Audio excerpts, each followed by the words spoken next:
Okay, we are back and the network is also back. So let us paste our input code here. Of course, there will be no outcome without print. So let's print age. So we will run this code. All right, it's asking us, how old are you? And it's giving us a box to put it. Although it's supposed to say, how old are you here? But let's just put 18. Although I am just, am I more than 18? I don't know. You can see, how old are you? 18. Isn't that fantastic? Okay, so this is how input works. Its job is to impute your code, to show it, right? Let's try it again in our editor directly instead of the code studio. Okay, so we have this print age. Okay, so oh, you can see I've done the editor to display it correctly. So the editor says, how old are you? I say I'm 25. Am I? I don't know. Okay, 25. Can you see the outcome? So this is beautiful. So this gives us what we are looking for. Remember, if you are viewing us on YouTube, you can join us and we register you on our platform Codex Ophidian for our online classes. Thank you. My name is Ayob Badebo. You can reach me on 081 3662 8035. Okay, let's get back to the class. So now back to our board. Okay, so we've seen now clearly how this can be done. So let's start it over. I want to clear all these things I've written there. Okay, let's leave this. This is our topic. Let's leave this and hang this on this side here. Okay, now we've seen at input works. Okay, I'm just going to add it at the bottom here because those are some of the things we have done. Okay, we've seen that input works. The next thing we want to now confirm is, how do we use tuples along with inputs to do conditionality? This is the challenge. How do we use it? So the first thing is, we are going to need some things. I'm going to write the pseudocode that we're going to use for that, right? And when I'm done with the pseudocode, we will be able to, see what I'm talking about. So I'll start with the pseudocode. For the pseudocode, we'll say step 1 is get the inputs. Remember, we're talking of age now. So step 1, get the inputs. Step 2 in our pseudocode would be convert the input to an integer, because anything you put in input is always a string. The outcome of input is always a string.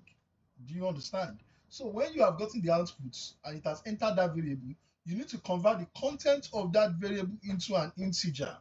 In this case, on the next line, you simply say age equals int age. If the thing they gave you is not an integer, it will generate an error. Are you getting me? But if the person puts an integer, it will work.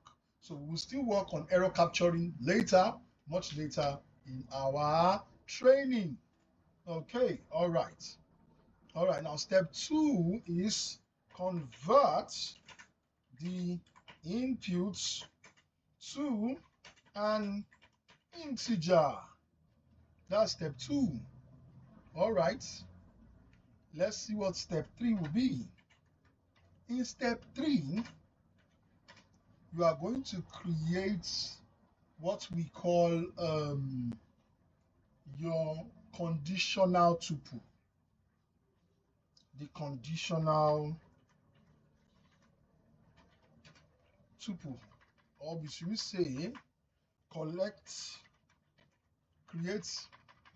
let's just call it create the conditional tuple that takes in the variable. So the conditional tuple takes in the variable. This conditional tuple is what? Is a tuple that contains the mathematical structures that will let us know, that give us, remember when we did assignment and comparison? So we are using comparison. Are you getting me? So the conditional tuple contains comparisons that allows us to know if the variable is, it just contains comparisons. A comparison that gives us positive for one, and a comparison that gives us negatives for another. Are you getting me? That takes in the variable using comparisons. Using comparisons, basically. All right, step 4. Step 4. In step 4, what we are going to do is we are going to create the outcome tuple.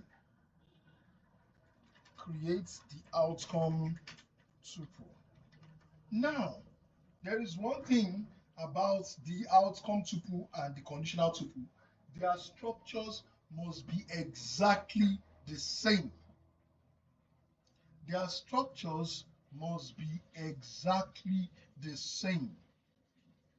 Either you are talking of the conditional tuple or you are talking of the outcome tuple, their structures must be the same. Meaning that if it's a single tuple containing 2 elements, the conditional tuple must also be single tuple containing 2 elements.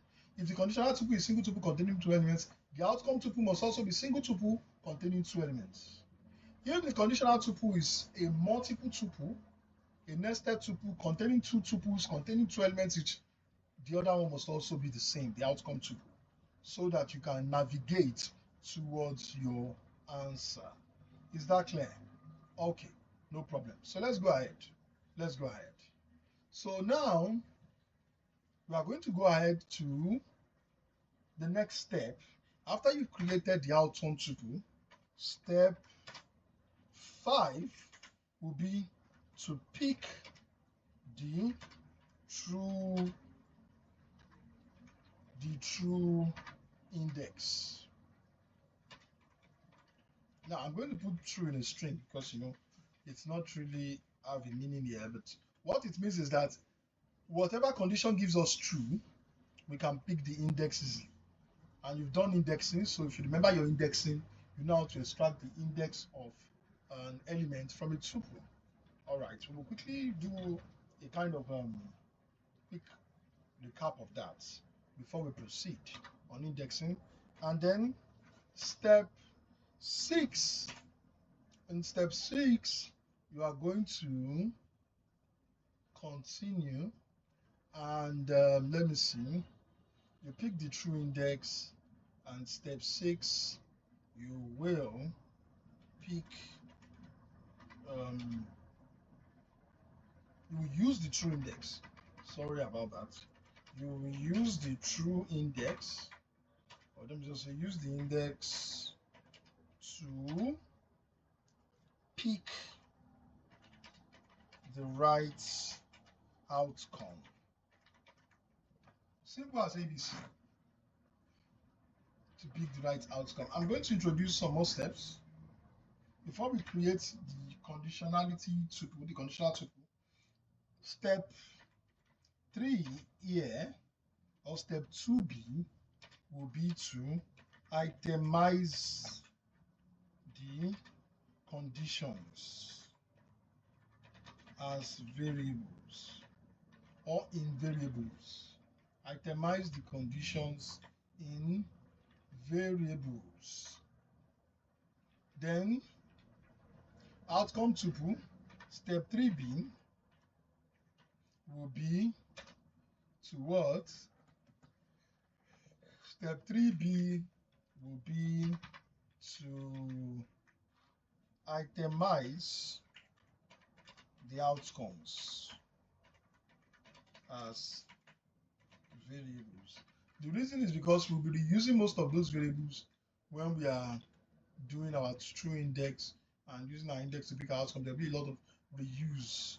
So it's better we define them before we use them. Okay, so basically how many steps? 8 steps, 6 major steps, 8 steps for us to achieve what we want to achieve. So we are going to keep this box on one side, and I'll quickly remind you of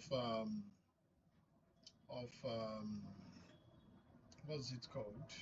Indexing. So you remember your indexing, okay?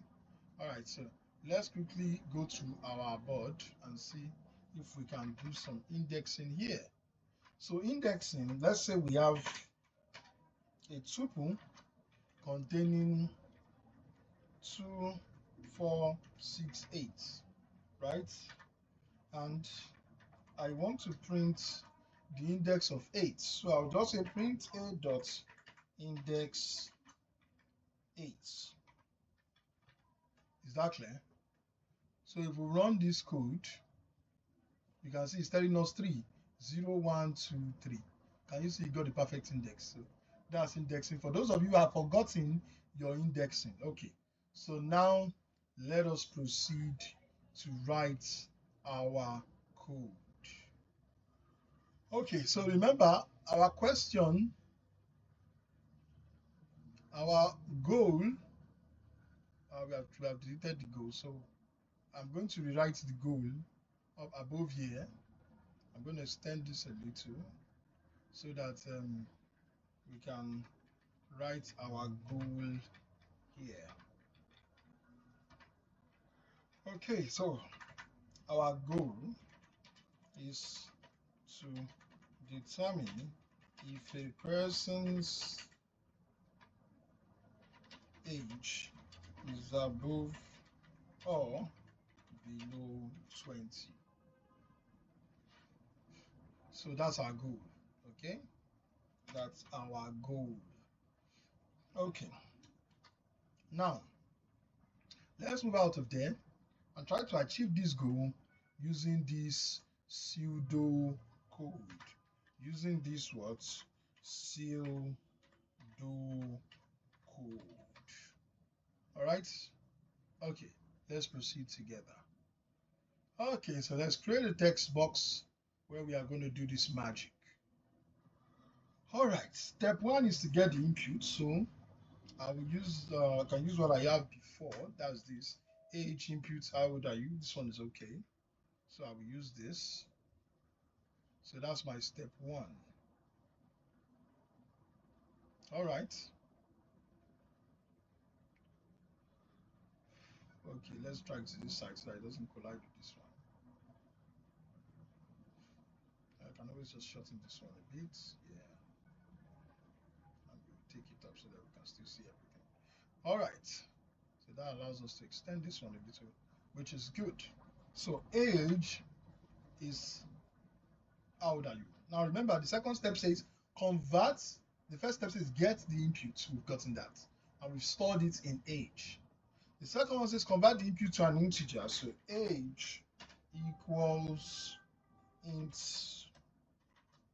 age. Remember, this could generate an error if it's not an integer.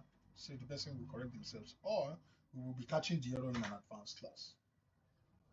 Step 2b says itemize the conditions in the variables. Okay, so condition 1 says it must be greater than 20. Age greater than 20. That's condition 1.